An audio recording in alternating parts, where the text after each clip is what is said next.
Usai mengalahkan si bos bandit, Sultan dianggap pahlawan bagi warga desa, bro. Ia dielu-elukan dan diarak keliling desa. Tapi masalah belum selesai. Tak lama kemudian datang orang lain yang coba menguasai desa. Dan inilah orangnya, seorang pebisnis kerah hitam alias pebisnis halal haram hantam. Hahaha. Tapi Sultan dan pasukannya yang gagah berani langsung menghampiri. Pria itu sepertinya begitu tangguh, tapi jelas kali ini ia kalah jumlah. Tapi dia tak kalah mental. Ia coba memainkan emosi Sultan. Katanya ia orang yang lebih mementingkan akal ketimbang otot.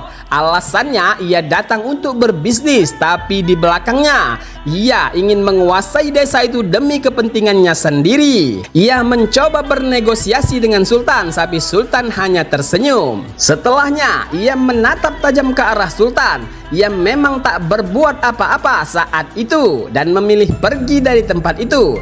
Namun malam harinya ia mengutus anak buahnya untuk menghabisi Sultan. Mereka mencoba menghabisinya diam-diam karena mereka tahu Sultan punya banyak orang di belakangnya. Mereka sudah berada tepat di sampingnya dan siap mendebas Sultan, sementara anak buahnya masih tertidur pulas, bro.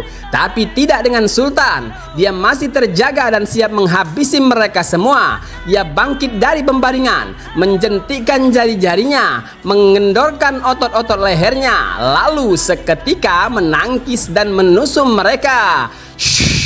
Ujarnya. Lalu sekelebat kemudian ia menghantam orang-orang itu sendirian dengan tangan kosongnya, bro.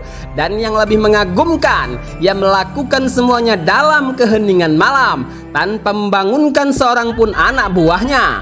Dan para bandit itu pun tahu jika orang-orang itu sampai terbangun mereka tak akan punya kesempatan menghabisi Sultan. Sultan bertarung sendirian di gelapnya malam, dan saat seseorang terbangun mereka pura-pura berbaring. Tapi air liur bau petai dari salah seorang bandit itu nyaris membangunkan orang-orang itu, bro. Mereka sudah mengendus bau khas petai itu, dan sekejap kemudian Sultan menutupinya dengan pasir untuk menghilangkan aromanya.